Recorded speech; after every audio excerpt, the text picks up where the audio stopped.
약 3년 전부터 과거의 온갖 세밀한 기억들이 뚜렷이 나기 시작했습니다.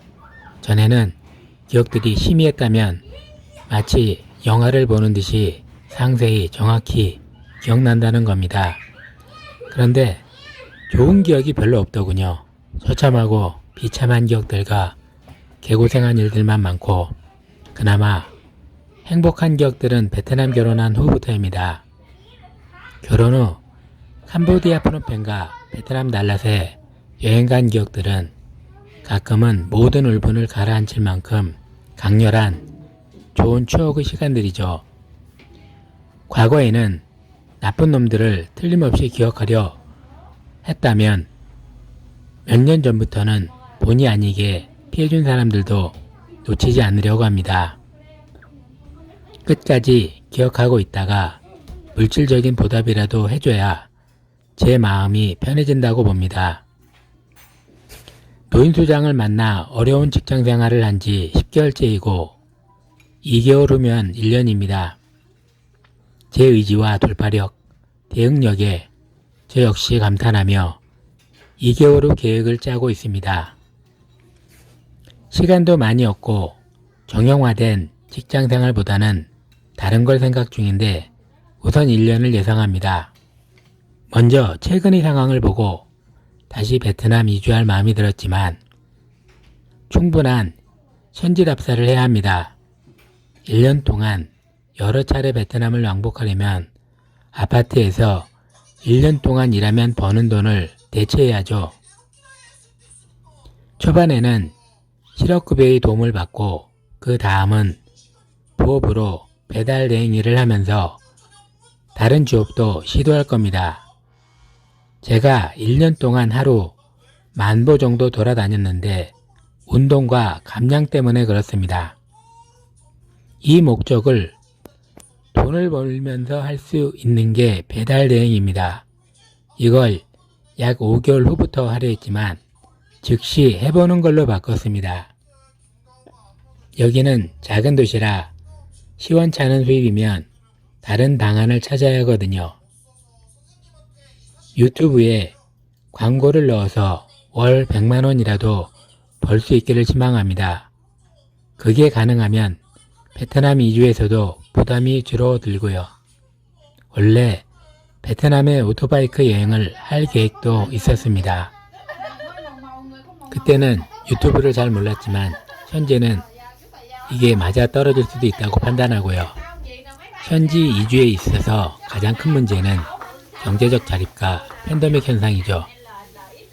그러므로 현지 완전 이주가 불안하다면 절반의 이주, 즉 베트남의 주거지를 정해두고 오가는 방법도 있겠죠.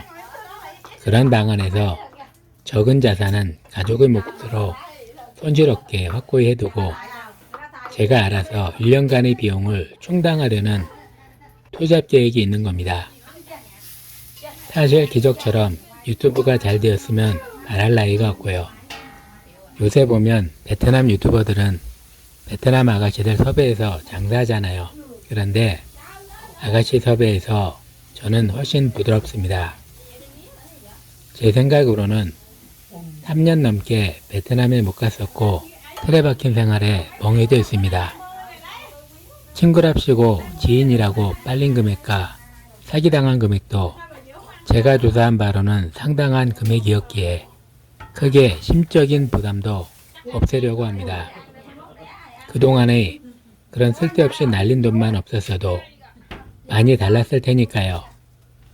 사실상 구체적으로 정해놓고 있지만 6월이 되면 다시 예측 못할 변수가 생길 수는 있겠습니다. 그러므로 현 상황에 확실할 수는 없지만 저희 내피셜로는 베트남을 왕복하면서 변화를 추구하겠다는 겁니다. 일단은 처가와 친척들 집에서 버티고 놀다가 현지 면허 만든 후에 1차로 까마오에서 다낭까지, 2차는 다낭에서 사파까지, 3차는 라오스, 4차는 캄보디아로 대략 그림을 그렸습니다. 오토바이크를 원래 싫어하는 사람이지만 베트남에서는 탈만하더군요. 어차피 워낙 변수가 많아져서 순식간에 국가 간의 출입국 비자 정책도 수시로 바뀌는 터라 정확한 스케줄을 만들 수는 없지만 그렇습니다. 1년 정도 변칙적이고 스스로 만족할 수 있는 시간을 만들어 본다는 것에서 걱정도 많습니다. 전 아파트에서는 전부터 다시 오라고 하고 있지만 만일 다시 가더라도 그 사이에 3주 이상 베트남 여행의 기회가 없다면 무조건 안 될 것 같아요. 결론은 앞으로 투잡이 잘 되고 베트남 여행도 순조롭게 장기간 이뤄지고 유튜브도 이익이 실현될 만큼 성장하기를 기원합니다. 저는 남은 시간이 9년 정도라고 보기에 실행하려고 합니다. 몇 달 후에 또 커다란 팬데믹 변수가 생겨서 아파트와 투잡으로 돈 버는 걸 위안 삼고 또 장기간 다람쥐처럼 생활할 수도 있는 거고요. 잡다한 구상에 대해 의견도 주시면 감사합니다.